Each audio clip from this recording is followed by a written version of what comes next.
Assalamualaikum warahmatullahi wabarakatuh. Alhamdulillahirabbil alamin wassalatu wassalamu ala asyrofil anbiya wal mursalin sayyidina wa maulana Muhammadin wa ala alihi wa sahbihi ajma'in, amma ba'du.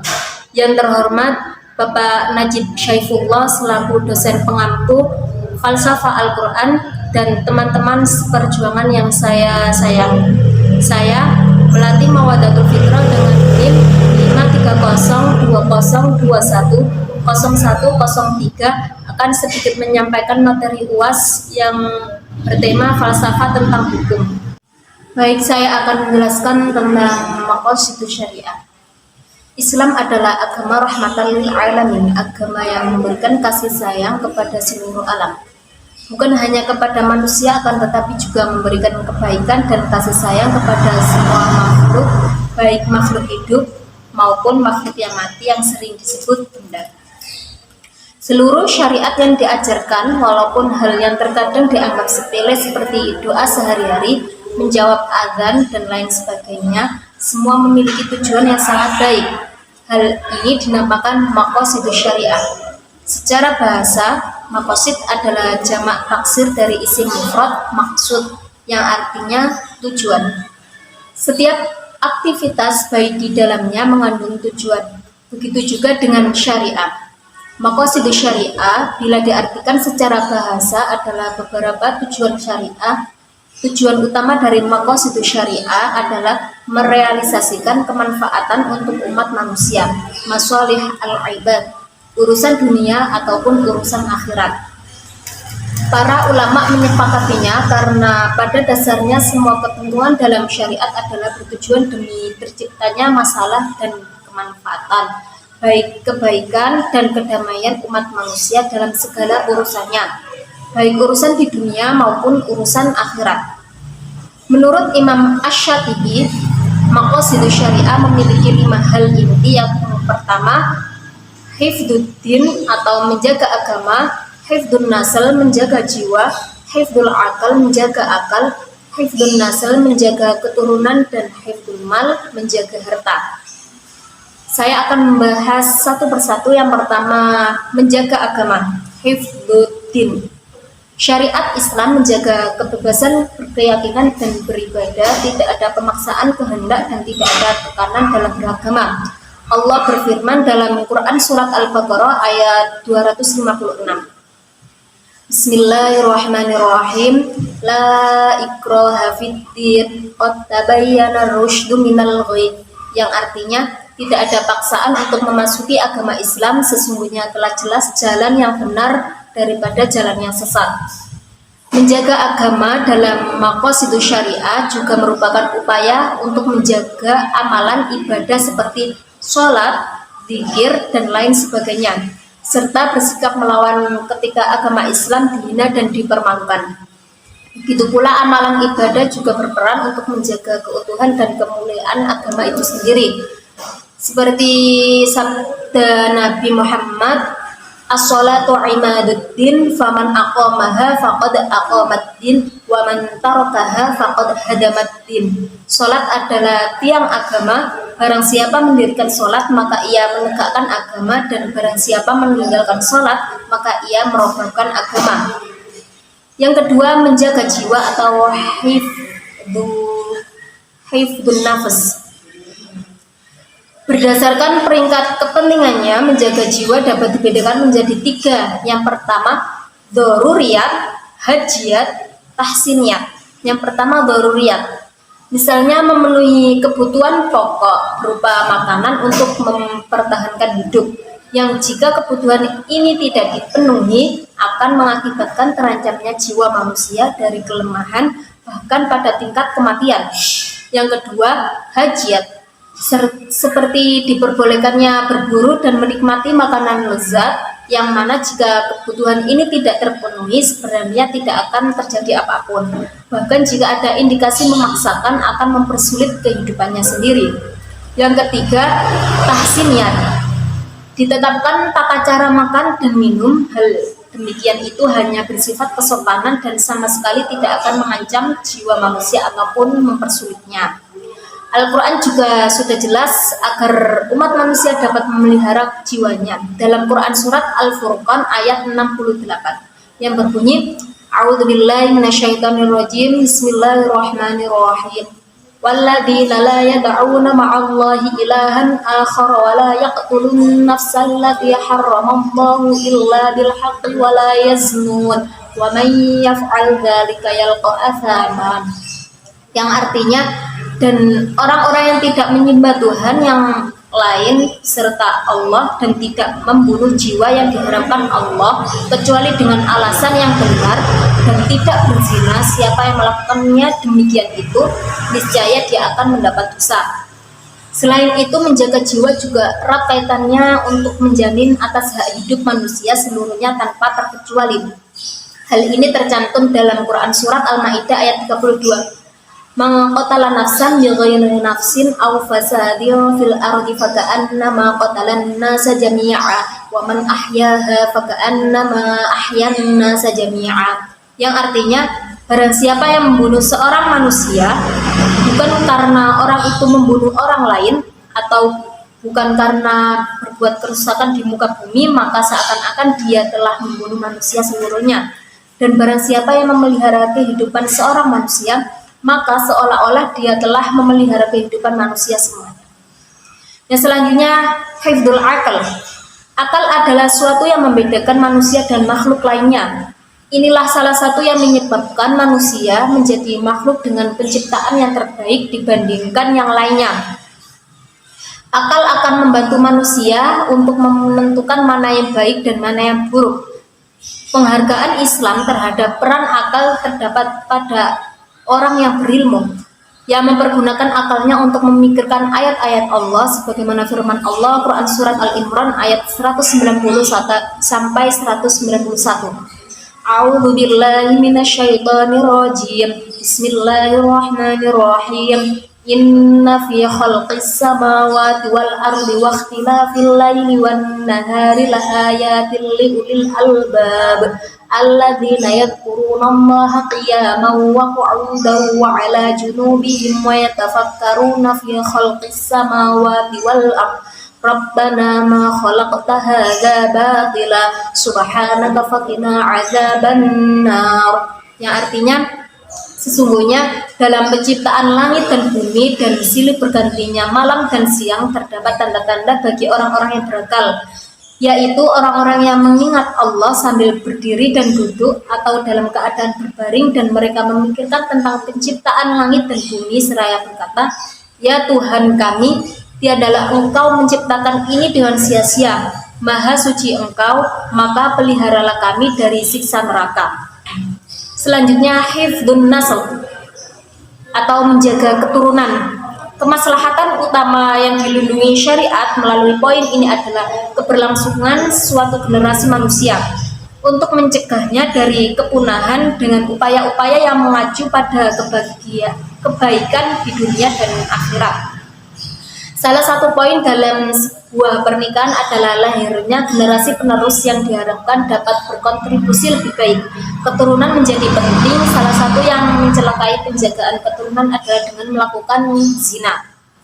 Dalam Al-Quran, Allah berfirman secara tegas mengenai zina.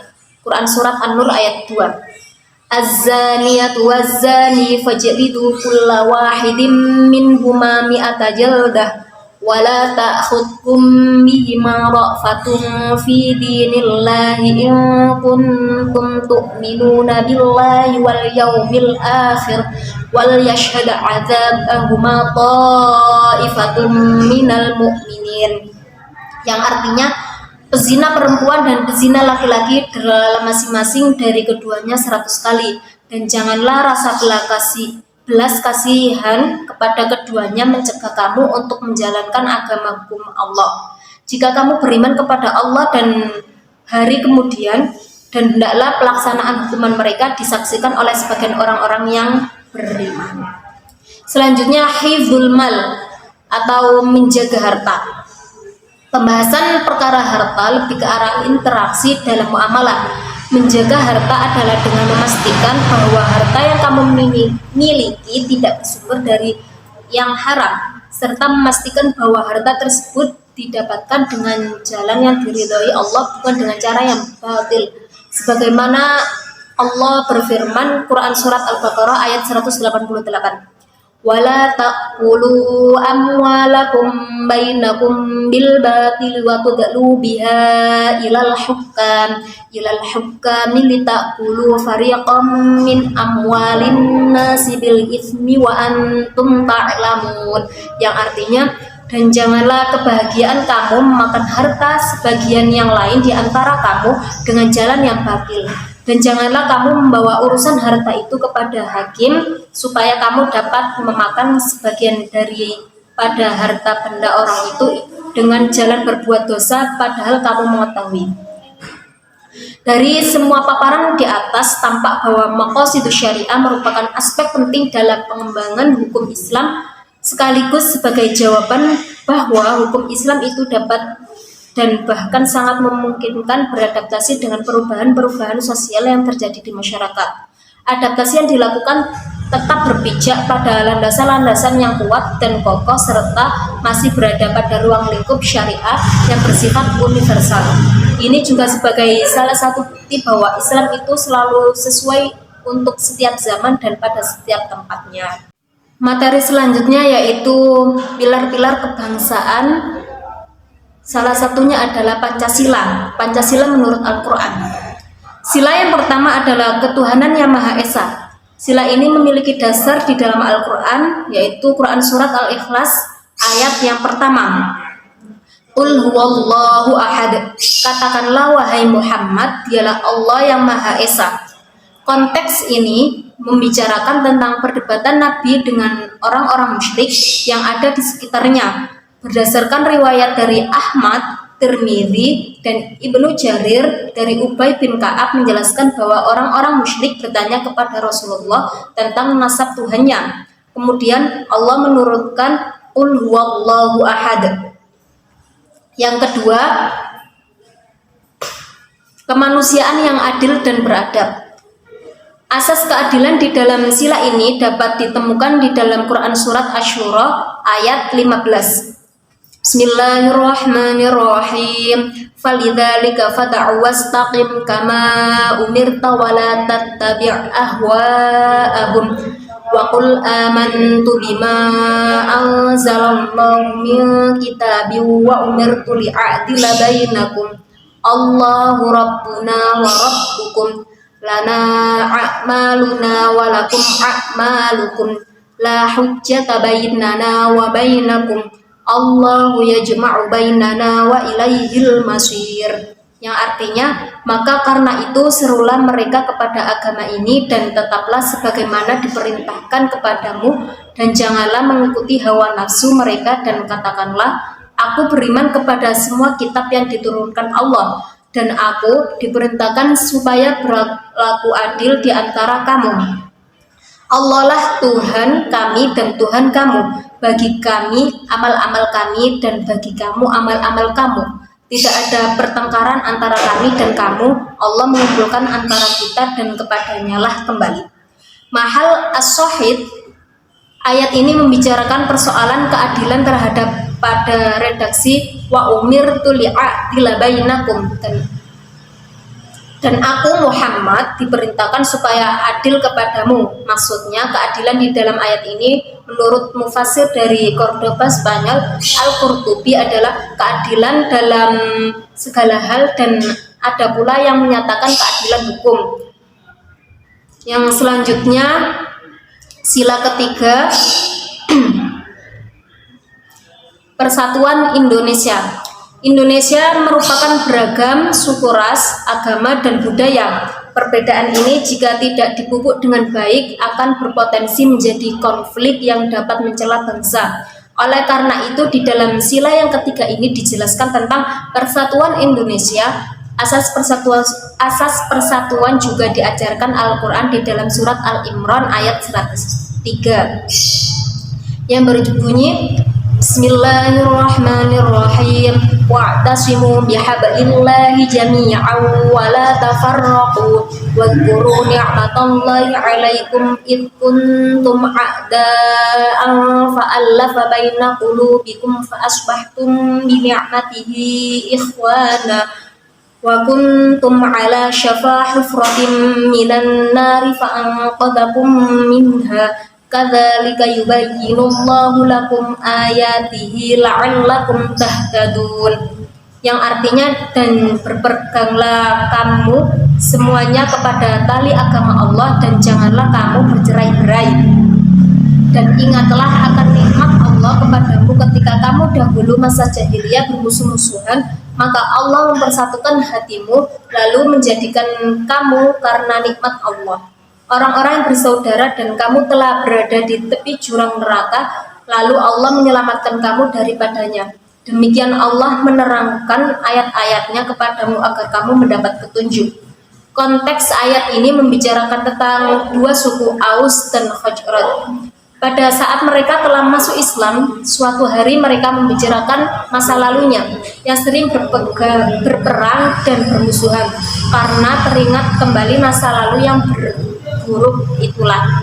Bincang-bincang mereka menjadi memanas dan hampir saja menjadi pertikaian. Atas peristiwa inilah yang ayat tersebut turun. Masing-masing dari keduanya diperintahkan Allah supaya muhasabah diri. Islam datang telah berdamai mereka dan mempersatukan mereka atas dasar iman dan persaudaraan, padahal sebelumnya mereka dalam kekafiran dan permusuhan.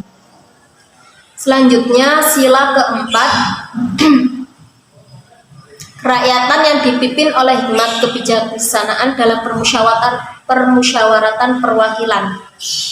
Ayat Al-Quran yang menyinggung persoalan ini terdapat di dalam Quran Surat Al-Baqarah ayat 269 sebagai berikut. Yu'til hikmata man yasha wa man yu'tal hikmata faqad utiya khairan katsira wa ma yadzakkaru illa ulul albab, yang artinya Allah menganugerahkan hikmah kepada siapa yang dikehendakinya, dan barang siapa yang dianugerahi hikmah, ia benar-benar telah dianugerahi karunia yang banyak, dan hanya orang-orang yang barakallah yang dapat mengambil pelajaran dari firman Allah. Konteks ayat ini membicarakan tentang Muhammad yang diberi hikmah oleh Allah berupa kenabian, kemampuan menafsirkan Al-Quran, memiliki tutur kata yang halus dan fasih, memiliki pandangan yang sangat tajam, dan berbagai kelebihan yang lainnya. Orang yang diberi hikmah oleh Allah berarti dia mendapatkan banyak kebaikan. Dalam konteks kenegaraan, ayat di atas memang tidak membicarakan persoalan yang sama dengan sila keempat tersebut, akan tetapi redaksi hikmah memang diambil dari bahasa Arab, dan bahasa Arab merujuk kepada Al-Quran. Oleh karena itu pemaknaannya yang pertama harus dikembalikan yang ke sana. Selanjutnya sila yang terakhir yaitu keadilan sosial bagi seluruh rakyat Indonesia. Konsep keadilan sosial juga memiliki asas dari Al-Quran. Quran Surat Al-Ma'idah ayat 8 sebagai berikut. Bismillahirrahmanirrahim. Ya ayyuhalladzina amanu kunu qawwamina lillahi syuhada'a bil qisti wa la yajrimannakum syana'anu qaumin ala alla ta'dilu ya'dilu huwa aqrabu littaqwa wattaqullah innallaha khabirum bima ta'malun. Hai orang-orang yang beriman, hendaklah kamu jadi orang-orang yang selalu menegakkan kebenaran karena Allah, menjadi saksi dengan adil, dan janganlah sekali-kali kebencianmu terhadap suatu kaum mendorong kamu untuk berlaku tidak adil. Berlaku adillah, karena adil itu lebih dekat kepada takwa, dan bertakwalah kepada Allah, sesungguhnya Allah Maha mengetahui apa yang kamu kerjakan. Kata qawwamin di dalam ayat ini memiliki makna mendirikan keadilan dengan konsisten. Tidak dibenarkan ada keadilan di dalam satu waktu, namun tidak ditegakkan di waktu yang lain. Selain itu, umat Islam kelak akan menjadi saksi di hadapan Allah atas sikap adil itu. Jadi secara langsung Allah memerintahkan orang-orang beriman agar menjadi saksi atas keadilan itu sendiri. Beban sebagai saksi ini tidak mudah. Paling tidak ada 2 kriteria yang harus dimiliki. Yang pertama, seorang yang menjadi saksi harus membuktikan bahwa dia lebih baik daripada tersangka. Yang kedua, orang yang menjadi saksi adalah menjadi pengawas atas pelanggaran hukum yang dilakukan oleh seseorang. Itulah 2 tugas yang dibebankan kepada orang-orang yang beriman. Demikian materi yang saya sampaikan, semoga bermanfaat. Kurang lebihnya saya mohon maaf. Assalamualaikum warahmatullahi wabarakatuh.